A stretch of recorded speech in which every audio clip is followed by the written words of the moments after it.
Hi tears, welcome back.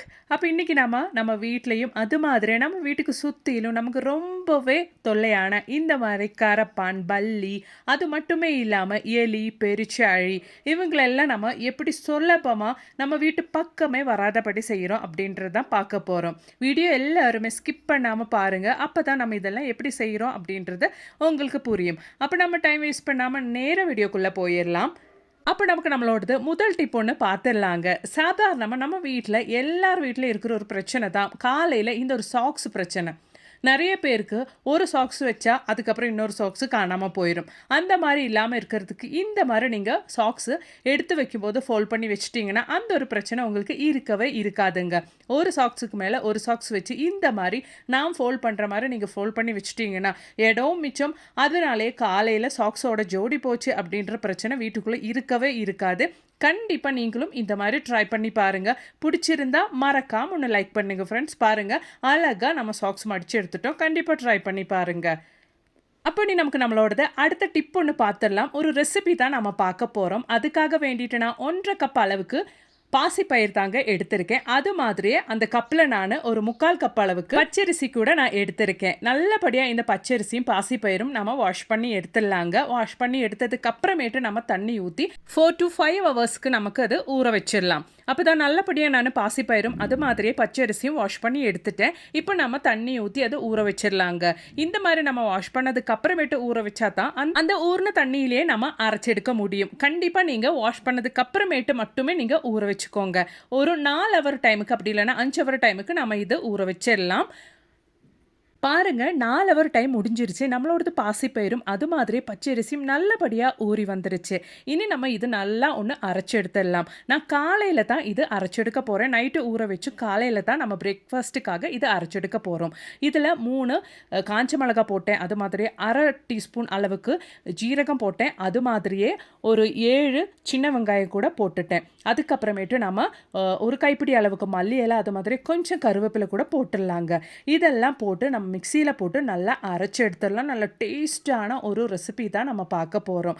காலையில் பிரேக்ஃபாஸ்ட்டுக்கும் அது மாதிரி டின்னருக்கும் செய்யக்கூடிய ஒரு அருமையான டயட் ரெசிபிங்க இது. நீங்கள் வெயிட் லாஸுக்காக வேண்டிட்டு காலையில் பிரேக்ஃபாஸ்ட் எல்லாம் ஸ்கிப் பண்ணுறீங்களா? இதுக்கு மேலே அந்த மாதிரி செய்யாதீங்க. இந்த மாதிரி பிரேக்ஃபாஸ்ட்டு நீங்கள் காலையில் சாப்பிட்டீங்கனாலே போதுங்க. நல்லபடியாக உங்கள் வெயிட் லாஸில் சேஞ்சஸ் இருக்கும். பாசிப்பயிறு நம்மளோட உடம்புக்கு எவ்வளோ ஹெல்ப்ஃபுல்லாக, அதுவும் வெயிட் லாஸுக்காக எவ்வளோ ஹெல்ப் பண்ணுது அப்படின்றது நீங்கள் ஜஸ்ட் ஒன்று கூகுள் பண்ணி பார்த்தாலே உங்களுக்கு தெரியும். பாருங்கள், நம்மளோடது மாவு நல்லபடியாக அரைச்சி எடுத்துட்டேன். அதில் தேவையான அளவுக்கு உப்பு போட்டுட்டேன். அதோடவே 1 டீஸ்பூன் அளவுக்கு ரிஃபைண்ட் ஆயிலும் ஊற்றி எடுத்துட்டேன். நல்லபடியாக மிக்ஸ் பண்ணி ஒரு 10 நிமிஷம் டைமுக்கு நீங்கள் மாற்றி வச்சுக்கோங்க.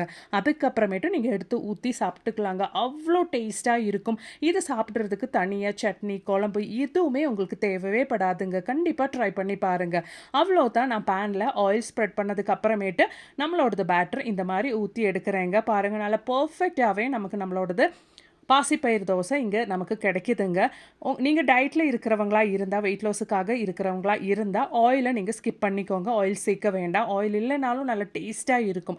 அதுக்கு பதிலாக நெய்யெல்லாம் சேர்த்து கூட நம்ம செஞ்சுக்கலாங்க. சுத்தமாக ஆயில், நெய் எதுவுமே செய்யாமல் கூட நம்ம இந்த ஒரு தோசை இந்த மாதிரி சுட்டு எடுத்துக்கலாங்க. கண்டிப்பாக ட்ரை பண்ணி பாருங்கள். காலையிலையும் அது மாதிரி நைட்டுக்கும் நமக்கு செய்யக்கூடிய ஒரு அருமையான ரெசிபி தாங்க இது. கண்டிப்பாக ட்ரை பண்ணி பாருங்கள். பிடிச்சிருந்தா மறக்காம ஒன்று என் கமெண்ட் பாக்ஸில் போட்டு தெரிய வைங்க. அது மாதிரி உங்கள் ஃப்ரெண்ட்ஸ் அண்ட் ஃபேமிலி கூட ஷேர் பண்ணி சப்போர்ட் பண்ணுங்கள் ஃப்ரெண்ட்ஸ். அப்போ தான் நம்மளோடது சிறுபயிர் தோசை எவ்வளோ அழகாக நமக்கு திருப்ப முடியுது பாருங்கள். இது மாதிரி சாப்பிட்றதுக்கும் நல்ல டேஸ்ட்டாகவே இருக்குங்க இந்த ஒரு தோசை. கண்டிப்பாக நீங்கள் ட்ரை பண்ணுங்கள். குழந்தைங்களுக்கும் செஞ்சு கொடுங்க. அவங்களும் விரும்பி சாப்பிடுவாங்க. ஏன்னா இதோட டேஸ்ட்டும் நல்லா இருக்கும். கண்டிப்பாக ட்ரை பண்ணி பாருங்கள் ஃப்ரெண்ட்ஸ். அப்போ நீ நம்மளோடது அடுத்த டிப் ஒன்று பார்த்துடலாங்க. அதுக்காக வேண்டிட்டு நான் கொஞ்சம் திக்கான கஞ்சி தண்ணி தாங்க எடுத்திருக்கேன். அதில் நம்ம இந்த டைமில் கொஞ்சம் தண்ணி ஊற்றி இந்த ஒரு கன்சிஸ்டன்சிக்கு நம்ம கஞ்சி தண்ணி மாற்றி எடுத்துடலாம். ஏன்னா நமக்கு அவ்வளோ திக்கான கன்சிஸ்டன்சி தேவையில்லை. இந்த டைமில் நம்ம இதில் சேர்க்க போகிறது எக்ஸ்பைரி டேட் எல்லாம் முடிச்ச பேராசிட்டமால் டேப்லெட் தாங்க சேர்த்து கொடுக்குறேன். சாதாரணமாக நம்ம வீட்டில் இந்த மாதிரி எக்ஸ்பைரி டேட்டு முடிச்ச டேப்லெட் எல்லாம் இருந்தால் நம்ம தூக்கி போடுவோம். இதுக்கு மேலே அந்த மாதிரி யாரும் செய்யாதீங்க. ஒரு டேப்லெட் எடுத்திருக்கேன். அது நல்லா பிடிச்சி இந்த குவான்டிட்டி கஞ்சி தண்ணிக்கு ஒரு டேப்லெட் கண்டிப்பாக சேர்க்கணும். அது நல்லபடியாக இந்த மாதிரி ஃபைனாக பிடிச்சதுக்கு அப்புறமேட்டு நம்ம கஞ்சி தண்ணியில் போட்டு நல்லா ஒன்று மிக்ஸ் பண்ணி விட்டுறலாங்க. அதோடவே நம்ம சிந்தட்டிக் வினிகர் தாங்க சேர்த்து கொடுக்க போகிறோம். சிந்தட்டிக் வினிகர் 1 டேபிள் ஸ்பூன் அளவுக்கு நம்ம இந்த டைமில் சேர்த்து கொடுத்துடலாம். அவ்வளோதான். நம்ம வீட்டில் பல்லி தொல்லை, கரப்பான் தொல்லையெல்லாம் இருந்துச்சுன்னா மெயினாக நமக்கு இந்த பிரச்சனை இருக்கிறது கிச்சனில் தான். ஏன்னா ஃபுட் ஸ்மெல்லுக்கு நம்ம குக் பண்ணுற அந்த ஒரு ஸ்மெல்லுக்கெல்லாம் இந்த கரப்பான், பல்லி எல்லாம் கிச்சன்லேருந்து போகவே போகாது. அது நமக்கு ரொம்பவே கெடுதலும் கூட. அந்த மாரி இருக்கிற பட்சத்தில நீங்க தான் இந்த மாரி ஒரு சொல்யூஷன் ரெடி பண்ணிட்டு, உங்க கிச்சன்ல நைட்டு வேலையெல்லாம் முடிச்சதுக்கு அப்புறமேட்டு நீங்க ஸ்ப்ரே பண்ணிட்டு படுத்துட்டீங்கன்னா, 100% ரிசல்ட் உங்களுக்கு கிடைக்கும். ஒரு கன்டினியூஸா ஒரு 3 நாள் நீங்க இந்த ஒரு சொல்யூஷன் கிச்சன்ல யூஸ் பண்ணிட்டீங்கன்னா, அதுக்கப்புறமேட்டு உங்க கிச்சன்ல கண்டிப்பா பல்லி, கரப்பானெல்லாம் நீங்க பார்க்கவே முடியாது. கண்டிப்பா ட்ரை பண்ணி பாருங்க. இந்த ஒரு சொல்யூஷன் நீங்க வச்சு வாரக்கணக்குல யூஸ் பண்ணிக்கலாம். ஏன்னா, நம்ம இதில வினெகர் சேர்த்துறதுனாலயே இது கெட்டு போகவே போகாதுங்க. இந்த ஒரு சொல்யூஷன் நம்ம கிச்சன் சிங்க்ல இந்த மாதிரி வேலையெல்லாம் முடிச்சதுக்கு அப்புறமேட்டு கொஞ்சம் நீங்க ஸ்ப்ரே பண்ணி விட்டுட்டீங்கன்னா, கிச்சன் சிங்க்கோட அந்த பைப்பு வழி நமக்கு தெரியாம வர பிராணிங்க தொல்லையெல்லாம் நமக்கு இருக்கவே இருக்காதுங்க. கண்டிப்பா ட்ரை பண்ணி பாருங்க. அது போலவே இந்த மாதிரி நீங்க கிச்சன்ல உங்க கேஸ் ஸ்டவ்வுக்கு மேலேயெல்லாம் ஸ்ப்ரே பண்ணி விட்டுக்கோங்க. அது தொடச்சு கிளீன் பண்ணி எடுத்துறாதீங்க. அந்த மாரி ஜஸ்ட் நெறைய உங்களுக்கு பல்லி தொல்லை, கரப்பான் தொல்லையெல்லாம் கிச்சன்ல இருக்குன்னா, ஜஸ்ட் ஸ்ப்ரே பண்ணி அப்படியே நீங்க விட்டுக்கோங்க. காலையில நீங்க எழுந்திரிச்சு பார்த்துட்டீங்கன்னா, கரப்பான், பல்லி எல்லாம் செத்து கிடக்கிறது நீங்களே பார்த்துக்கலாங்க. பாருங்க. என் என் வீட்ல இந்த மாரி குட்டி, குட்டி கரப்பான் தொல்லை ரொம்பவே இருக்குதுங்க. இந்த மாரி சொல்யூஷன் நான் ஒரு 2, 3 நாளைக்கு ட்ரை பண்ணேன். அதுக்கப்புறமேட்டு அதுங்களெல்லாம் பார்க்கவே முடியல. கண்டிப்பா நீங்களும் ட்ரை பண்ணி பாருங்க. அப்ப இனி நமக்கு நம்மளோடது அடுத்த டிப் ஒண்ணு பார்த்துடலாங்க. அதுக்காக வேண்டிட்டு அரிசி தாங்க நான் நல்லா இது மாதிரி வறுத்து மிக்ஸியோட ஜார்ல போட்டு நல்லா பொடிச்சு எடுக்க போறேன். நல்லா பொடிச்சு எடுத்துக்கோங்க. உங்க வீட்ல எலி, பெருச்சாளி தொல்லையெல்லாம் இருந்துச்சுன்னா, உங்களுக்கு செய்யக்கூடிய ஒரு அருமையான டிப்பு தாங்க இது. நம்ம வறுத்து அதுக்கப்புறமேட்டு பொடிச்சு எடுத்த அரிசி இந்த மாரி ஒரு யூஸ் அண்ட் த்ரோ பாத்திரத்துக்கு நீங்க மாத்தி எடுத்துக்கோங்க. அதுக்கப்புறமேட்டு இந்த குவான்டிட்டி ரைஸுக்கு நமக்கு ஒரு 2 பாராசிட்டமால் டேப்லெட் தேவைங்க. இந்த மாரி பர்ப்பஸுக்கெல்லாம் நீங்க எக்ஸ்பைரி டேட் முடிச்ச டேப்லெட்டே யூஸ் பண்ணிக்கலாங்க. 2 டேப்லெட்டும் நல்லா ஃபைனா பொடிச்சிட்டு நம்ம இந்த ஒரு ரைஸ் கூட சேர்த்து குடுக்க போறோம். அவ்வளோதான். உங்களுக்கு எங்கெங்க எலி தொல்லை, பெருச்சாளி தொல்லையெல்லாம் இருக்குதோ, அந்த இடத்துல நீங்க இத வச்சு விட்டாலே போதுங்க. அதுக்கப்புறமேட்டு உங்க வீட்டு பக்கம் கூட எலி, பெருச்சாளி எல்லாம் எட்டி கூட பார்க்காது. ஒரே இரவோடவே அதெல்லாம் உங்க வீட்ல இருந்து ஓடி போயிரும். அவ்வளோதான் பாருங்க. நல்லபடியா நம்மளோடது பாராசிட்டமால் பொடிச்சு நான் அந்த ரைஸ் கூட சேர்த்துட்டேங்க. நல்லபடியா இந்த மாரி மிக்ஸ் பண்ணி விட்டுக்கோங்க. இதுக்கப்புறமேட்டு நம்ம இது எப்படி பயன்படுத்த போறோம் அப்படின்றது கூட பார்த்துடலாங்க.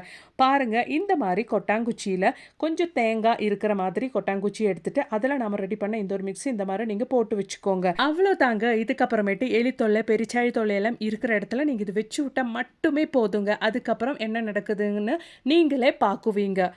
இந்த மாரி எலியும், பெருச்சாழி எல்லாம் வர்றதுக்கு சான்சஸ் இருக்கிற இடத்துல இந்த மாரி நீங்க வச்சு விட்டாலே போதுங்க. அந்த கொட்டாங்குச்சியில இருக்கிற தேங்காவோட ஸ்மெல்லுக்காக எலி, பெருச்சாழி எல்லாம் இது பக்கத்துல வரும். அதுக்கப்புறமேட்டு உங்க வீட்டு பக்கமே வராதபடி ஆயிருங்க. கண்டிப்பா ட்ரை பண்ணி பாருங்க. 100% ரிசல்ட் கிடைக்கிற ஒரு அருமையான டிப்பு தான். ட்ரை பண்ணி பாருங்க. புடிச்சிருந்தா மறக்காம ஒண்ணு லைக் கூட பண்ணி சப்போர்ட் பண்ணுங்க ஃப்ரெண்ட்ஸ். அப்ப இனி நமக்கு நம்மளோடது அடுத்த டிப் ஒண்ணு பார்த்துடலாங்க. அதுக்காக வேண்டிட்டு நான் ஒரு பாராசிட்டமால் டேப்லெட் எடுத்திருக்கேன். அது நல்லபடியா ஒண்ணு பொடிச்சு எடுத்துட்டேன். அதுக்கப்புறமேட்டு நமக்கு தேவையானது இந்த மாரி ஒரு கிழங்கு தாங்க. கிழங்கு நாம இந்த மாரி ஒண்ணு கட் பண்ணி எடுத்துக்கலாம். கட் பண்ணதுக்கு அப்புறமேட்டு அந்த கிழங்குக்குள்ள இந்த மாரி அந்த கிழங்கு நம்ம இந்த மாரி எடுத்துக்கலாம். ஏன்னா, அந்த கிழங்குக்குள்ள தான் நம்ம பொடிச்ச அந்த ஒரு பாராசிட்டமால் டேப்லெட் நம்ம போட்டு விட போறோம். அதுக்காக வேண்டிட்டு அந்த கிழங்குக்குள்ள இந்த மாரி ஒண்ணு கிளீன் பண்ணி எடுத்துக்கோங்க. அதுக்கப்புறமேட்டு நம்ம பொடிச்ச அந்த பாராசிட்டமால் டேப்லெட் இந்த மாரி அந்த கிழங்குக்குள்ள போட்டு விட்டுறலாம். ஒரு கிழங்குக்குள்ள இந்த மாரி ஒரு சைடா கட் பண்ண கிழங்குக்குள்ள ஒரு பாராசிட்டமால் டேப்லெட் சேர்த்துக்கோங்க. அதுக்கப்புறமேட்டு அந்த கிழங்கு நாம அதுக்கு மேல இந்த மாரி ஒண்ணு ஸ்டஃப் பண்ணி விட்டுக்கலாங்க. அவ்வளோதான். இதுக்கப்புறமேட்டு உங்களுக்கு எந்தெந்த இடத்துல பெருச்சாழி தொல்லை, எலி தொல்லை எல்லாம் இருக்கோ அந்த இடத்துல நீங்க வச்சு விட்டுக்கோங்க. எலிங்களுக்கும், பெருச்சாழிங்களுக்கும் ரொம்பவே பிடிச்ச ஒரு ஃபுட்டு தான் இந்த ஒரு கிழங்கு. கண்டிப்பா இந்த கிழங்கு பார்த்தா அதுங்க இது பக்கத்துல வரும்.